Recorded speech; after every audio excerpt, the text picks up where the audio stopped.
आज गौरी कव्वी बहुत खुश थी क्योंकि आज गौरी कव्वी ने अंडा दिया था और वो कालू कव्वे का बेसब्री से इंतजार कर रही थी। और फिर कालू कव्वा भी आ जाता है। कालू, आज तुम्हारे लिए बड़ी अच्छी खबर है। क्या हुआ गौरी? क्यों आज बहुत खुश लग रही हो? कालू, ये देखो, आज मैंने अंडा दिया है और मैं बहुत खुश हूँ क्योंकि अब मेरे इस अंडे से एक छोटा सा कौवा, मेरा मतलब है मेरा बेटा, निकलेगा और मैं अपने बेटे से बहुत प्यार किया करूँगी। गौरी, ऐसी बातें नहीं करते। तुम्हें कैसे पता कि इस अंडे से बेटा ही निकलेगा? ऐसा भी तो हो सकता है कि हमारे घर में एक छोटी सी बेटी आए। बस चुप कर जाओ कालू, मुझे बेटियां जरा भी अच्छी नहीं लगती हैं। मैं तो इस अंडे से बेटा ही लूंगी जो मुझे हर रोज तरह तरह का भोजन ला कर दिया करेगा और मेरी रक्षा किया करेगा। ये काम बेटियां भी करती हैं और तुम खुद भी तो किसी माँ की एक बेटी हो। फिर तुम्हें बेटियों से इतनी नफरत क्यों? मैं तुमसे लड़ना नहीं चाहती, इतना खुशी का मौका है, मैं अपना मूड खराब नहीं करना चाहती। और फिर ऐसे ही रात हो जाती है और कालू कौवा और गोरी कव्वी सो जाते हैं।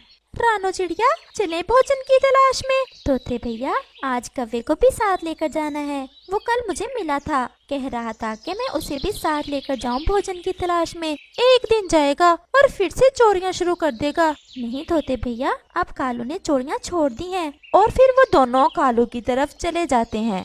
कालू भैया चले। मैं तुम्हारा ही इंतजार कर रहा था चिड़िया। कालू जी, आज मेरे लिए कोई फल वगैरह जरूर लेकर आना, आखिर सारा दिन रक्षा करनी है मुझे अपने आने वाले बेटे की।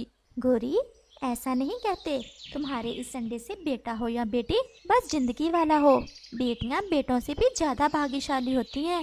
तो फिर तुम अपने अंडों से ही निकालो जाकर बेटियां, मुझे ज्यादा भाषण देने की कोई जरूरत नहीं है। रानो, इसका तो दिमाग ही खराब है। चलो अब हम चलते हैं। और फिर कालू कौवा, तोता और रानो चिड़िया भोजन की तलाश में चले जाते हैं। और फिर ऐसे ही दिन और रात गुजरते गए। और फिर एक सुबह गोरी अपने अंडे के पास ही बैठी हुई थी कि अंडा फूट जाता है और उस अंडे से एक छोटा सा बच्चा निकलता है। मम्मा, मम्मा, मैं आपकी बेटी हूँ, मेरी प्यारी मम्मा। गोरी तो खुश होने की बजाय उस छोटी सी जान को घूरे जा रही थी। सारा काम ही उल्ट हो गया, मुझे तो बेटा चाहिए था लेकिन ये तो बेटी है। और फिर ऐसे ही वहाँ कालू कौवा भी आ जाता है जो अपने छोटे से बच्चे को देखकर बहुत खुश होता है। गौरी, मेरा बच्चा निकल आया अंडे से, तुमने मुझे बताया ही नहीं।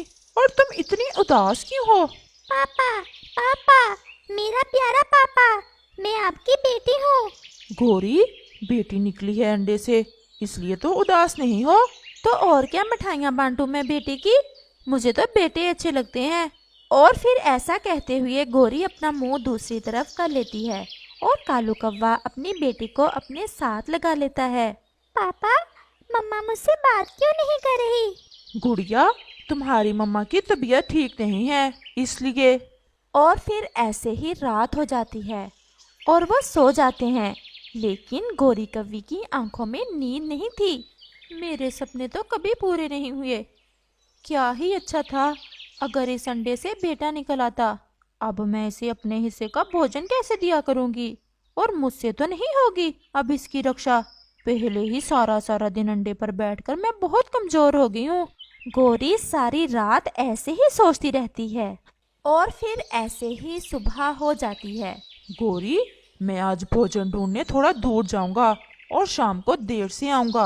अब तुम कहीं भी उधर इधर ना हो जाना, ऐसा ना हो कि हमारी इस छोटी सी गुड़िया को चील उठा कर ले जाए। और फिर ऐसे कालू कौवा वहाँ से चला जाता है। मम्मा, मम्मा, मुझे भूख लगी है। अब तो एक ही रास्ता है आजादी का कि इसे कहीं छोड़ आऊं, वरना पहले अंडे की और अब इसकी रक्षा करना होगी मुझे।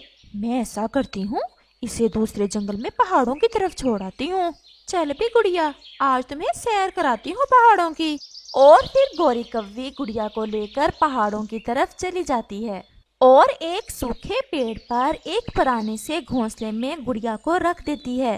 मम्मा, मम्मा, मुझे बहुत भूख लग रही है, मुझे कुछ खाने को दो मम्मा।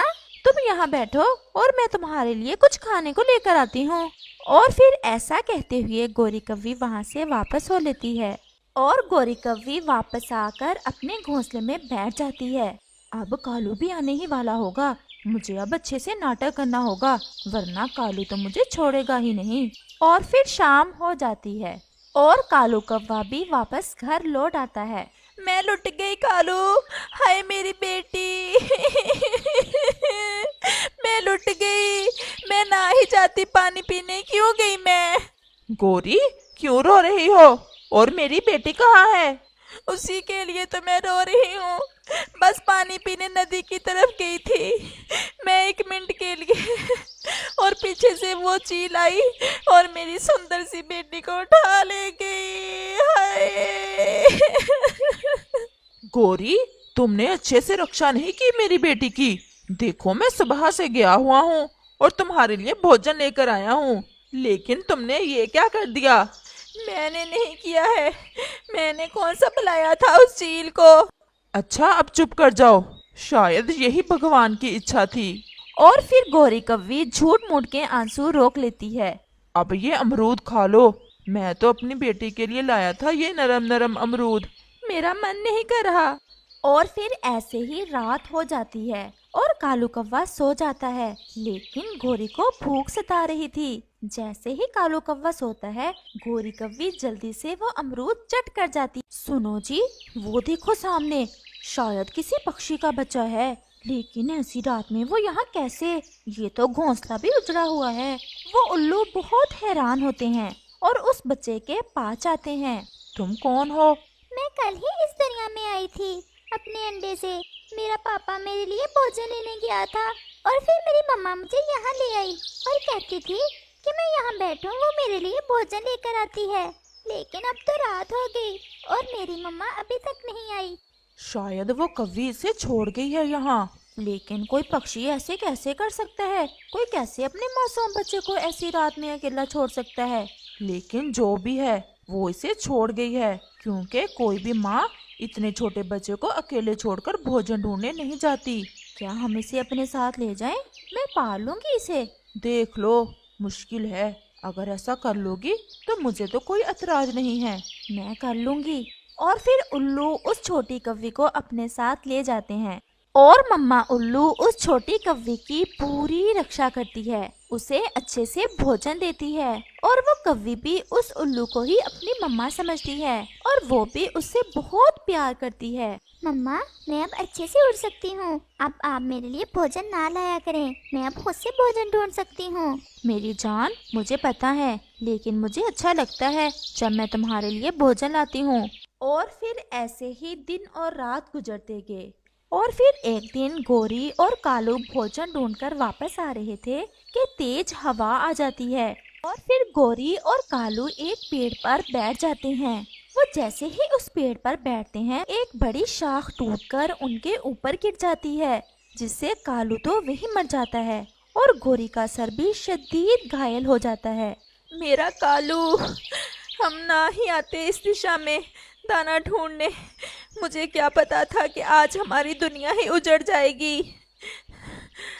और फिर ऐसे रोते हुए गोरी कव्वी वापस चली जाती है।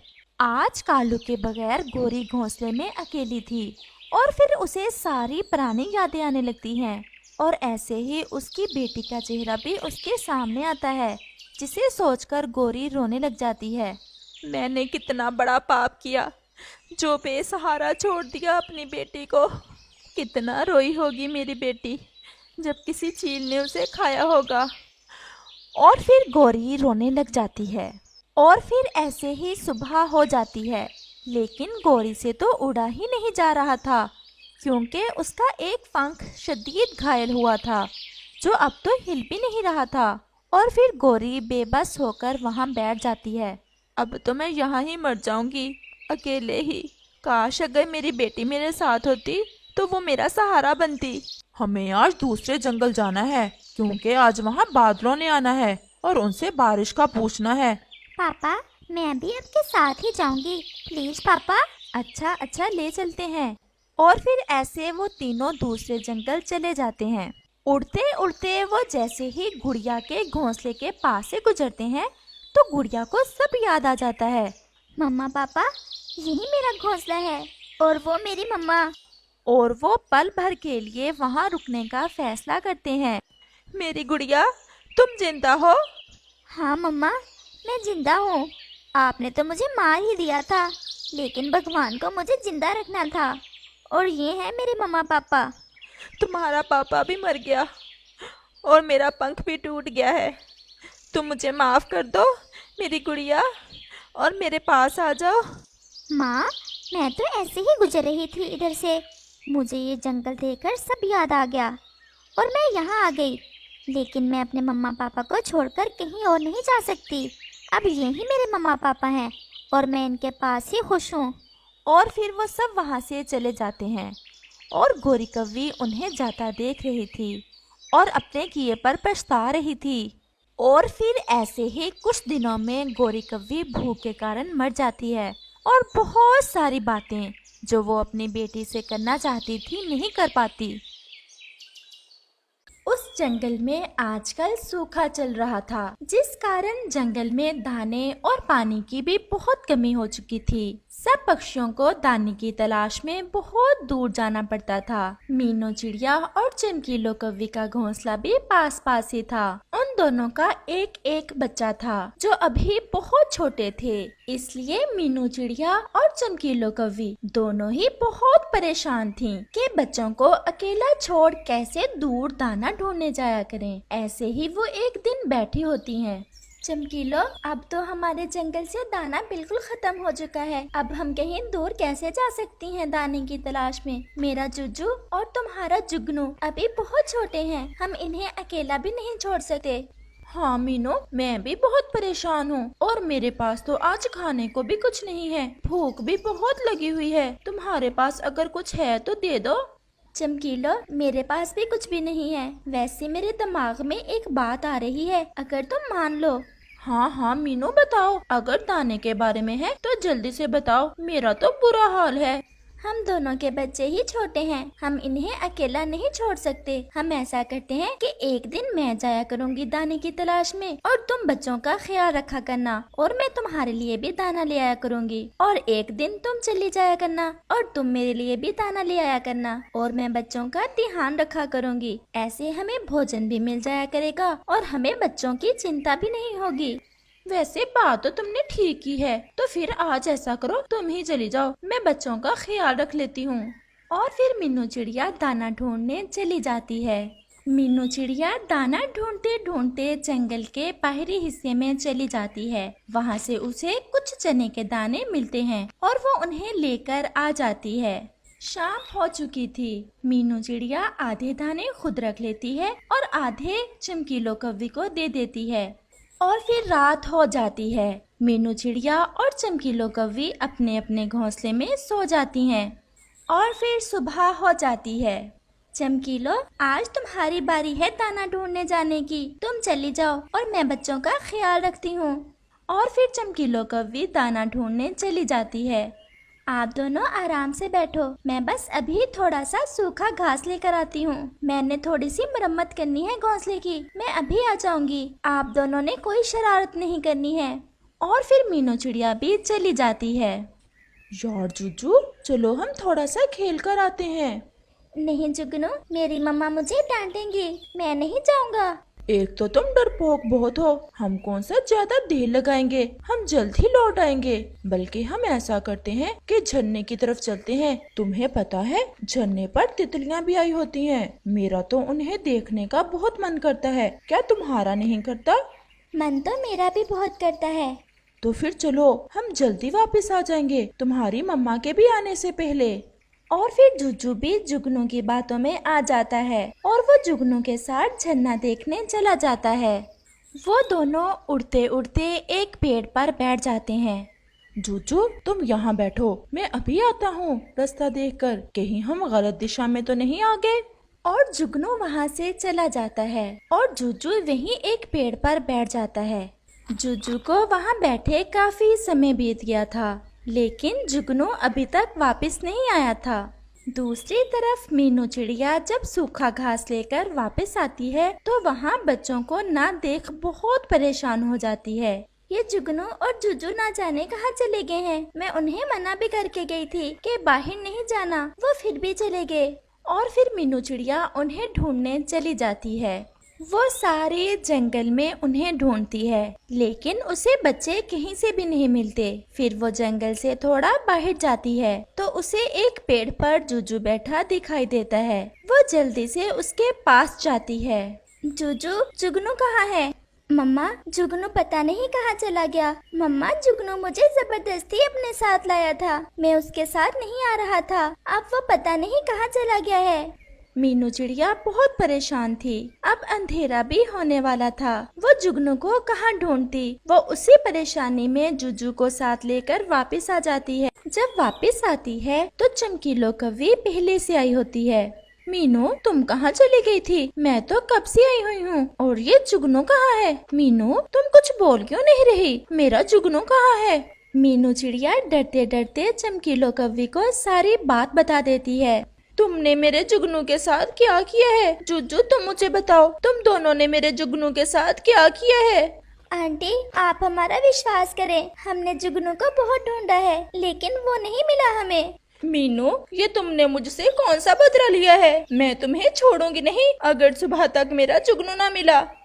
और फिर ऐसे ही रात हो जाती है। मीनू चिड़िया और चमकीलो कौवी दोनों ही अपने अपने घोंसले में जाग रही थी। अगर मेरा जुगनू ना मिला तो मीनू, मैं तुमसे बदला जरूर लूंगी। तुमने मुझसे मेरा बेटा छीना। जो तकलीफ तुमने मुझे दी है, मैं भी तुम्हें यही तकलीफ दूंगी। मीनू चिड़िया भी सारी रात जाकर प्रार्थना करती है कि जुगनू मिल जाए। और फिर सुबह हो जाती है। मीनू चिड़िया सुबह होते ही जुगनू को ढूंढने चली जाती है, जबकि चमकीलो कौवी मीनू के घोंसले में जाकर जुजू को उठाकर जोर से नीचे फेंक देती है। जुजू का सर नीचे पड़े एक पत्थर पर लगता है और वो वहीं मर जाता है। अब पता चलेगा इस मीनू चिड़िया को, जिस तकलीफ से मैं गुजर रही हूँ, अब ये भी गुजरेगी उसी तकलीफ में। मीनू चिड़िया सारे जंगल में फिर से देखती है कि कहीं से उसे जुगनू मिल जाए, लेकिन उसे कहीं से भी जुगनू नहीं मिलता और वो नाराज होकर वापस लौट आती है। मीनू चिड़िया जब वापस अपने घोंसले में आती है तो जुजू तो मरा पड़ा था और चमकीलो आराम से अपने घोंसले में बैठी थी। चमकीलो, ये तुमने क्या कर दिया? मैंने तो तुम्हारे जुगनू को नहीं मारा, वो तो कहीं खो गया है। तुमने तो मेरे बेटे को मुझसे हमेशा हमेशा के लिए छीन लिया। तुम्हें तो ये आशा रहेगी कि कभी तो जुगनू तुम्हें मिल जाएगा, लेकिन तुमने तो मेरी सारी आशाएं ही खत्म कर दी। तुम मुझे मार देती, लेकिन मेरे मासूम बेटे पर तुम्हें जरा भी ध्यान आई। चमकीलो, मैं ये जंगल ही छोड़कर जा रही हूँ, लेकिन ये प्रार्थना जरूर करती रहूंगी कि तुम्हें तुम्हारा बेटा जल्द से जल्द मिल जाए और तुम्हें ये एहसास हो कि तुमने मेरे साथ कितना गलत किया है। और मीनू चिड़िया तड़पती हुई वहाँ से चली जाती है और वो चमकीलो, उसे तो बहुत शांति मिल रही थी मीनू को ऐसा रोता देखकर। मीनू चिड़िया दूसरे जंगल चली जाती है। रात भी होने वाली थी और मीनू चिड़िया एक पेड़ पर बैठ जाती है। मीनू चिड़िया को जो दुख आज मिला था वो इस दुनिया का सबसे बड़ा दुख था। वो बस अपने बेटे को याद करके रोए जा रही थी। अब रात भी बहुत गहरी हो चुकी थी और मीनू चिड़िया की सिसकियां पूरे जंगल में गूंज रही थीं। मेरा बेटा कितना तड़पा होगा जब उस जालिम कौवी ने उसे मारा होगा। काश काश समय फिर से वापस चला जाए और मैं अपने बेटे को कभी उस जालिम के पास छोड़कर ना जाऊं। काश ऐसा हो जाए। मीनू चिड़िया रो रही थी। फिर अचानक से उसे अपने सामने वाले पेड़ के पीछे किसी पक्षी की परछाई दिखाई देती है। मीनू को एकदम ऐसा लगा जैसे वो जुगनू कौवा हो। मीनू चिड़िया तुरंत वहाँ जाती है। वहाँ तो सच में जुगनू कौवा छुपा बैठा था। कौन है आप? मुझे मत मारें। जुगनू, मैं हूँ मीनू। और तुम यहाँ कैसे? आंटी, मैं कल आपके जाने के बाद जुजू को जबरदस्ती अपने साथ ले आया। मैं जुजू को एक जगह बैठाकर खुद सैर करने चला गया। उड़ते उड़ते मैं इस जंगल में आ गया। यहाँ पर एक चील मेरे पीछे लग गई और मैं यहाँ छुप कर बैठ गया। अब मुझे यहाँ से निकलने में डर लग रहा है, कहीं वो चील कहीं छुपी ना बैठी हो और वो मुझे खा ना जाए। जुगनू बेटा, आपको पता है हम कल से आपकी वजह से कितने परेशान हैं। तुम चलो मेरे साथ, मैं तुम्हें तुम्हारी मम्मा के पास छोड़ कर आती हूँ। और फिर मीनू चिड़िया उस छोटे कौवे को अपने साथ लेकर चली जाती है। मम्मा मैं आ गया, मीनू आंटी मुझे ले आई। मेरा बच्चा, तुम कहाँ चले गए थे? फिर जुगनू कौवा अपनी माँ को सारी बात बताता है। चमकीलो तो अब मीनू से नजरें नहीं मिला पा रही थी। मीनू आंटी, जुजू कहाँ है? बेटा, जुजू वहाँ चला गया है, यहाँ से कभी भी लौट कर नहीं आ सकता। ऐसा कहते हुए मीनू चिड़िया वहाँ से चली जाती है। मम्मा, जुजू कहाँ चला गया है? हमें उसे ढूंढना चाहिए। और चमकीलो के पास अपने बेटे को जवाब देने के लिए कोई शब्द नहीं